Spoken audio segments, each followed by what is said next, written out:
Salut à tous, c'est Nat. Bah, écoutez, j'espère que vous allez bien. Bienvenue dans cette nouvelle vidéo. Comme vous avez pu le remarquer, encore une fois, je me suis absenté encore très longtemps. Et il y a quelques jours, avant de me dire que il fallait peut-être que je filme ou quoi, je me suis dit, mais il faut vraiment que je réfléchisse à un moyen de pouvoir faire des vidéos plus souvent, parce que bah, ça me gonfle en fait de pas pouvoir en faire souvent. Le souci, c'est que j'ai pas le temps et je suis tellement pris dans mon boulot, et à côté j'ai été assez sollicité là ces derniers temps, courir à droite à gauche, j'ai vu des amis et tout ça. Du coup j'ai un peu perdu de vue la chaîne et tout ça, et je reviens encore 4 ans après, excusez-moi, hein. Mais bon, je suis là et je n'ai pas disparu, ne vous inquiétez pas. Mais enfin, sujet du jour, aujourd'hui on va donc continuer la maquette, parce que du coup là aussi, depuis la dernière vidéo, les travaux n'ont pas avancé d'un iota. Vraiment, on en est exactement au même point. Et donc du coup, écoutez, on va continuer aujourd'hui. Il va falloir que je vous parle aussi en fin de vidéo de nouveaux outils qu'il va falloir que j'achète pour pouvoir mener à bien la construction de cette maquette. Parce qu'il y a des trucs que j'avais pas prévus, effectivement. Et donc du coup, on va en parler là dans la vidéo. Une pensée pour vous, nouveaux abonnés qui viennent d'arriver sur la chaîne. Merci à vous de vous être abonnés du coup. Et donc si vous n'avez pas suivi le fil de l'histoire, je vous invite à cliquer sur le lien qui va s'afficher ici ou ici en option, je sais plus. Et en fait là je vous ai fait une petite vidéo où je vous explique en gros qu'est-ce que c'est ce projet, pourquoi on fait ça, pourquoi on monte une maquette, où on en est, et voilà. Alors rappelez-vous, la dernière fois on avait donc commencé la construction de la maquette. Voici donc le châssis. On avait commencé à faire les trous pour implanter donc tout ce qui était moteur, tout ça.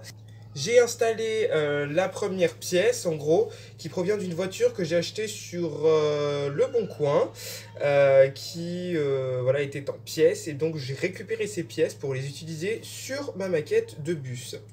Donc ça, voilà, c'est l'arrière du bus. On a pu installer l'essieu droit. Voilà. Seulement, voilà, le souci, on n'a pas pu mettre l'essieu gauche, enfin, on n'a pas pu le visser dans les trous qui étaient donc prévus à cet effet, que j'ai fait. Parce que, du coup, il faut qu'on fasse un trou au milieu pour le transformateur, chose que nous allons faire aujourd'hui pour le laisser déborder, en fait. Et ensuite, après quoi, on pourra visser l'essieu gauche. Et donc du coup, c'est parti, on commence tout de suite. Donc, pour effectuer ce trou, je vais utiliser un Dremel, je ne sais pas si vous le connaissez.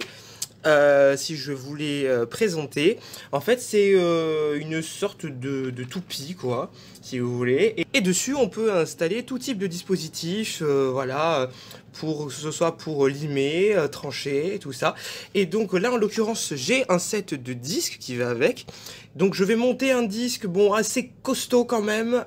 Là pour la découpe, je pense que je vais prendre un disque intermédiaire entre le plus épais et le plus fin, voilà. Et on va voir ce que ça donne. De toute façon, s'il y a un problème, bah écoutez, on change et on recommence. Et pour éviter la casse d'abord, avant de scier quoi que ce soit, je vais enlever l'essieu droit pour éviter de le scier ou de faire des bêtises, voilà.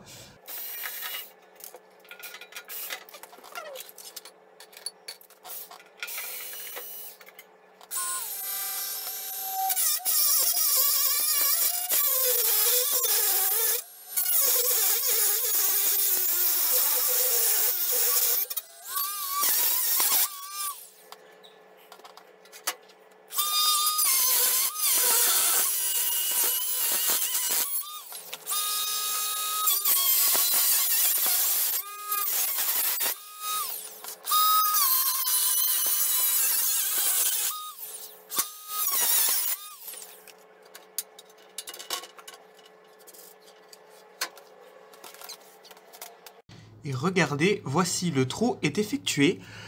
Voilà. On y verra un peu mieux comme ça. Il va falloir que je lime un petit peu pour pas se couper, question de sécurité, voilà.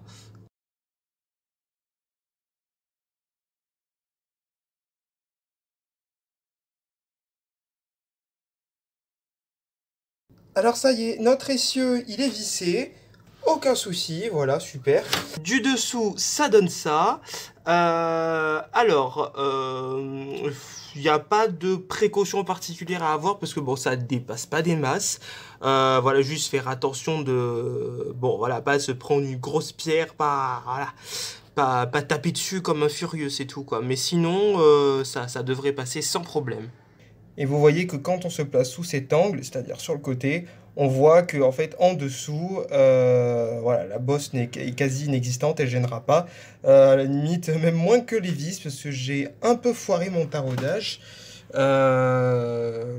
Sinon, ça passe sans problème, quoi. Alors évidemment, la partie qui est ici va disparaître pour que les roues puissent toucher le sol après avec les amortisseurs. Ne vous inquiétez pas.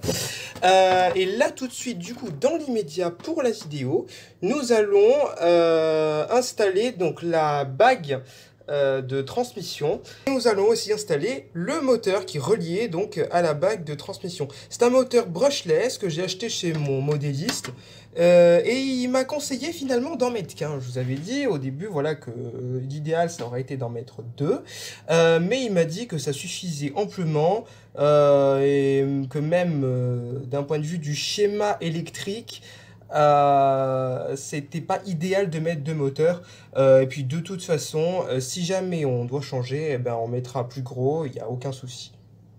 Voici donc la bague de transmission qui va venir s'implanter ici, voilà.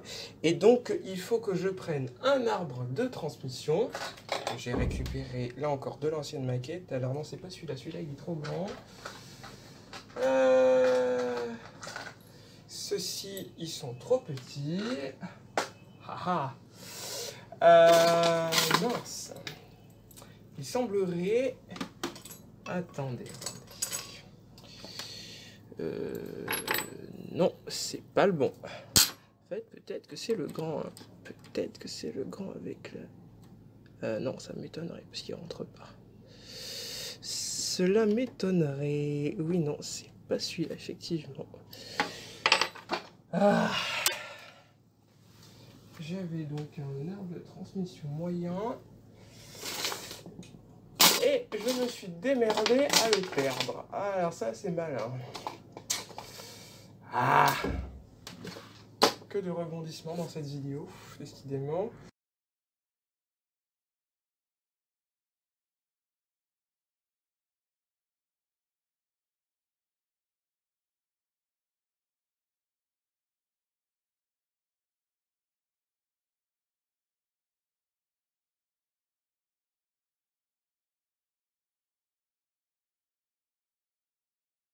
Bon, et bien après quelques dizaines de minutes de bataille, et ben écoutez, ça marche. Hein. J'ai galéré un peu pour que ce soit bien aligné, quoi. Et bon, écoutez, alors là, vous voyez, les roues tournent pas, mais c'est normal parce que j'ai pas mis les axes. Il faudra que j'aurai des vis. Pas malin, ça. Et sinon, bah écoutez, ça marche. Alors du coup, prochaine étape, le moteur. Donc j'ai un support moteur ici qui va tenir mon moteur. Et l'idée, en fait, c'est que voilà, il faut qu'il soit vraiment collé à la bague de transmission, quoi. Et on a un petit souci, c'est que bah, en fait, c'est super proche de l'arbre. En vrai, j'ai peur que ça touche, quoi. Du coup, il faut vraiment pas que je me plante, quoi. Donc là, j'ai fait les trous. Et je vais prendre ma perceuse pour voir... parce que le Dremel, alors on peut ajuster la vitesse. Mais c'est vrai que j'ai un peu plus de précision au doigt avec la perceuse, donc je vais prendre ma perceuse pour faire les trous. Et voilà, ça y est, le moteur est installé, il est branché à la bague de direction. Donc vous voyez, quand je fais tourner le moteur, ça fait tourner la bague qui entraîne les roues. Donc écoutez, jusque là tout va bien. Bon, j'ai encore galéré avec les trous, mais voilà, finalement c'est bien de laisser un petit jeu au niveau des trous et après serrer avec la vis. Comme ça, si jamais on doit bouger un petit peu le moteur parce que j'ai envie de changer de bague ou quoi que ce soit, et ben du coup je pourrais le faire. Voilà. Donc maintenant il restera plus qu'à installer le servomoteur, c'est-à-dire le contrôleur en fait électrique. Celui qui va donner l'ordre au moteur de tourner à telle vitesse, celui qui va donner l'ordre au système de direction de tourner à droite ou à gauche, voilà. ça porte bien son nom, cerveau, voilà. Donc il restera donc le cerveau installé et également le récepteur qui va avec donc la télécommande. Et à partir de là, du coup, on pourra contrôler notre maquette. Voilà. Autre chose qu'on fera très prochainement, je l'ai dit tout à l'heure d'ailleurs, ça sera de venir couper cette section en fait pour faire les passages de roues et ajouter donc des nouveaux amortisseurs afin que les roues puissent adhérer au sol, quoi. Et voilà donc. 12 seconds later. Donc, ce que j'essayais de vous dire il y a 5 secondes, c'est donc qu'il va falloir que j'achète des nouveaux outils, je vous le disais donc en début de vidéo, donc on va en parler un petit peu là. Effectivement, en fait, j'ai réalisé qu'en fait, je n'arriverai pas à faire toutes les découpes de métal avec le Dremel. C'est sympa, voilà, pour faire les petits trous comme j'ai fait là. Et finalement, pour faire les trous, pour mettre le moteur, j'ai même pas eu besoin d'utiliser ma perceuse. C'est vrai qu'il descend assez bas en régime. Et le seul souci que j'ai, c'est que je peux pas mettre de petits fourrés comme ceci. Et c'était une des raisons pour laquelle je voulais prendre ma perceuse. Mais finalement, il fallait un fourré assez important pour le trou parce que les vis en fait du support moteur sont assez grosses, donc finalement ça convenait parfaitement et voilà. Donc pour ce genre de petit boulot, le Dremel c'est super, ça marche super bien, c'est au top, je suis super content d'ailleurs. Mais par contre du coup pour tout ce qui est voilà, découpe d'angle, où on cherche un petit peu la précision quoi, pour par exemple, je vous montre voilà, ce genre d'arrondi là vous voyez voilà, ou même vous voyez pour la découpe des fenêtres, je pense qu'il faudrait que je prenne une scie sauteuse en fait. Pour effectuer voilà, ce genre de découpe, ça sera plus facile. Autre chose, je pense qu'il va falloir que je m'achète un petit paquet de vis. Quand je dis petit, c'est ironique évidemment, parce que le souci c'est que j'ai des vis, mais je pense qu'elles sont légèrement grosses. Et voilà, idéalement pour monter voilà, tout ce qui est panneaux latéraux, l'idée en fait c'était de mettre des équerres. Et après visser les panneaux voilà, avec donc des vis et des écrous, sauf que bon, je sais pas si ça va pouvoir se faire avec ces vis là. Elles me semblent un peu grandes et surtout ce qui m'embête c'est que le bout est pointu et après donc pour pouvoir mettre l'écrou dedans, enfin c'est pas du tout adapté.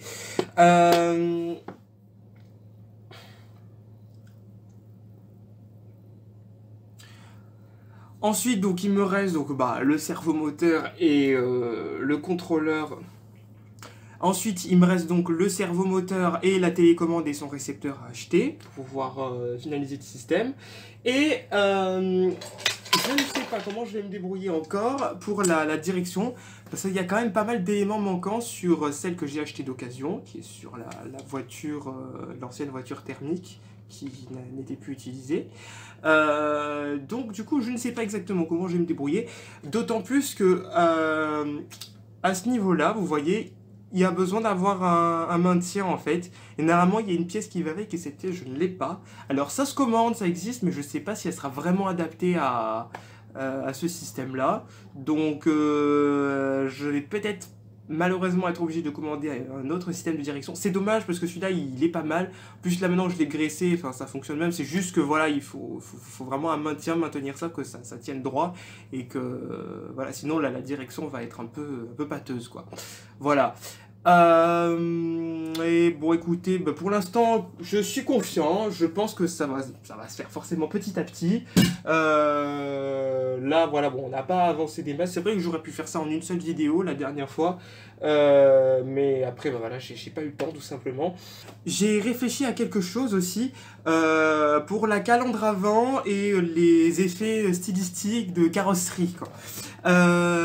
Voilà, pour la face avant, je me suis dit que ça pourrait être pas mal si je fais ça, je sais pas, avec de la résine ou peut-être en argile, j'ai pensé à ça, pour vraiment avoir cet effet moulé, quoi. Parce que du coup, j'arriverai pas à adapter le métal à l'Iliade, quoi. En tout cas pour la calandre. Après pour l'arrière, c'est vrai que c'est un peu plus rectiligne, il y a moins de boulot à faire. Voilà, si ce n'est d'imitation. Je pense qu'il va falloir que je fasse une imitation avec les panneaux en bois que je mettrai dans le véritable Iliad. Et après, faire des découpes pour les fenêtres, pour représenter les fenêtres. Et là encore pour les fenêtres, je me suis dit que j'utiliserais peut-être alors pas du film plastique, mais une sorte de plexiglas fin, vous voyez. Et l'idée, c'est de mettre cette couche de plexiglas entre la partie métallique et les panneaux de bois que je vais venir coller. Alors, je sais pas encore, du coup, pour les panneaux de bois, ce que je vais faire. Peut-être que je vais utiliser, vous savez, du bois, mais vraiment très, très, très, très fin. Un peu, voilà, aussi fin qu'un bâtonnet, un bâtonnet pour les glaces Magnum, vous savez, ceux que j'ai utilisés pour faire l'intérieur notamment. Voilà. Donc je me suis dit que voilà, ça serait à peu près, c'est l'idée que j'ai en tout cas. Puis après faire une petite finition avec de l'adhésif ou voilà, peut-être de la colle colorée. Je sais que ça existe, on peut la mettre dans le pistolet et après on fait, voilà, ça fait un effet jointé, vous voyez. Donc l'idée pour l'instant c'est celle-ci. Autre chose que je vais essayer de chercher, parce que j'avoue que là-dessus j'ai pas du tout creusé encore, c'est tout ce qui est éclairage et électronique dans le bus pour voilà, le fonctionnement, quoi. C'est-à-dire l'ouverture des portes, les phares, comment ça s'appelle, la lumière à l'intérieur, comment je vais actionner la lumière, enfin ce que je mets, enfin idéalement, enfin à l'intérieur normalement, enfin dans le véritable Iliad ça sera des interrupteurs forcément, mais je sais pas comment actionner ça. Est-ce qu'il faut que je fasse une petite boîte de commande électrique dans le moteur, voilà, je sais pas. Ça encore, ce sont des idées qui vont encore gamberger dans mon cerveau. Et bon, quand j'aurai une idée ferme et définitive, bien sûr, je vous tiendrai au courant. En attendant, voilà, j'ai listé tout ce que je vous ai dit pour vraiment qu'on puisse avoir un suivi, quoi.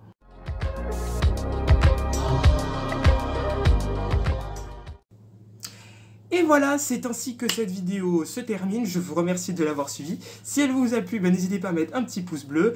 N'hésitez pas à vous abonner. On va bientôt dépasser les 200, c'est pour bientôt. Merci à vous d'ailleurs. Et aussi, n'hésitez pas à mettre des commentaires. Je lis vos feedbacks en fait et ça m'aide pas mal parce que vous avez des super idées parfois. Et ce sont des choses auxquelles parfois j'aurais pas du tout pensé. Et c'est super enrichissant et c'est aussi l'intérêt de cette chaîne YouTube, vous voyez. Et c'est génial de pouvoir échanger avec vous comme ça. Donc voilà, surtout n'hésitez pas à commenter. Autre chose que je voulais vous dire, j'aimerais bien faire un petit live bientôt, comme ça, ça me permet de reprendre un peu le contact avec vous. Ça fait super longtemps que j'en ai pas fait un en plus, parce que voilà, les lives pareil, comme les vidéos, j'ai vraiment pas eu un instant à moi, et du coup j'aimerais en refaire un peu quoi. Voilà. Et donc voilà, c'est à peu près tout. Du coup, portez-vous bien, et puis à la prochaine. Salut!